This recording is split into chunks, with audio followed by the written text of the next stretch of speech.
Selamat datang di vlog berita hari ini, Selasa 26 Mei 2026.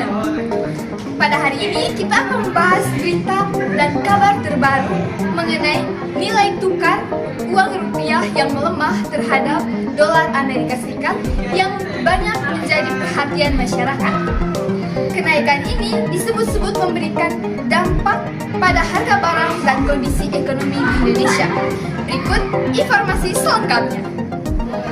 Nilai tukar rupiah terhadap dolar Amerika Serikat kembali mengalami tekanan tajam hingga menyentuh level Rp17.834 per dolar AS. Pelemahan terburuk dalam beberapa tahun terakhir dan memicu kekhawatiran di berbagai sektor ekonomi.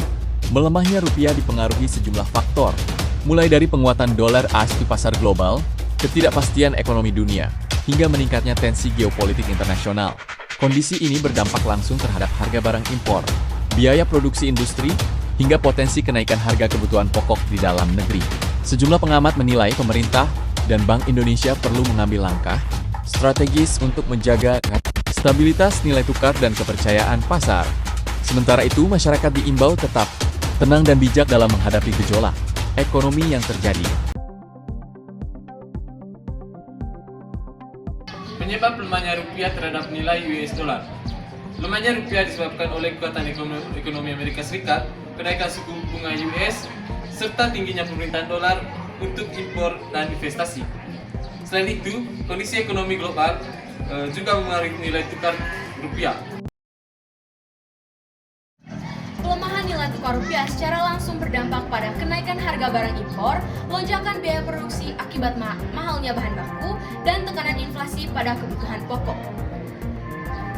Yang pertama, dampaknya terhadap masyarakat.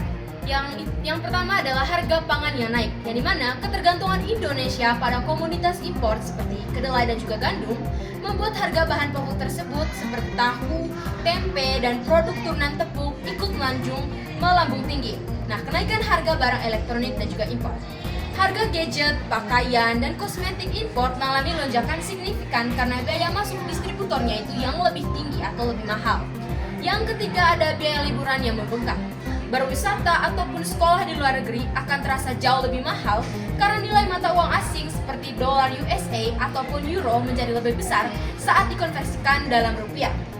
Yang ketiga, dampaknya terhadap bisnis dan juga ekonomi makro, yang dimana tekanan bagi para UMKM atau usaha kecil dan menengah, yang dimana mereka kesulitan menjaga kestabilan harga jual dan operasional akibat membengkaknya biaya logistik dan juga distribusi, yang dimana mereka kebingungan antara mempertahankan pelanggan atau menaikkan harga jual mereka.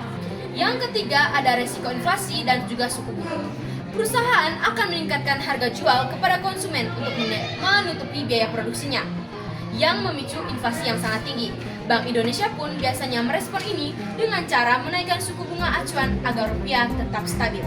Yang ketiga, ada pihak yang diuntungkan dari pelemahan rupiah ini. Yang pertama, pelaku ekspor, yang dimana perusahaan yang menjual barang ke luar negeri akan mendapatkan keuntungan lebih besar karena pendapatan dalam bentuk US dollar lebih tinggi saat dikeluarkan dalam rupiah atau dikonversikan ke dalam rupiah. Yang kedua yaitu pekerja yang bergaji falas ataupun pekerja atau investor yang menerima penghasilan dalam mata uang asing akan diuntungkan karena jumlahnya yang akan diterima itu bertambah.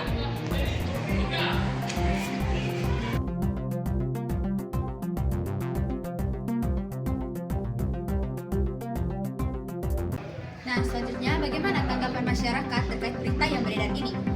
Nah, sebagian masyarakat pastinya merasa khawatir dengan kenaikan dolar Amerika Serikat karena harga kebutuhan dan barang impor menjadi lebih mahal. Banyak warga berharap pemerintah dapat menjaga kestabilan nilai rupiah agar ekonomi tetap stabil dan daya beli masyarakat tidak menurun.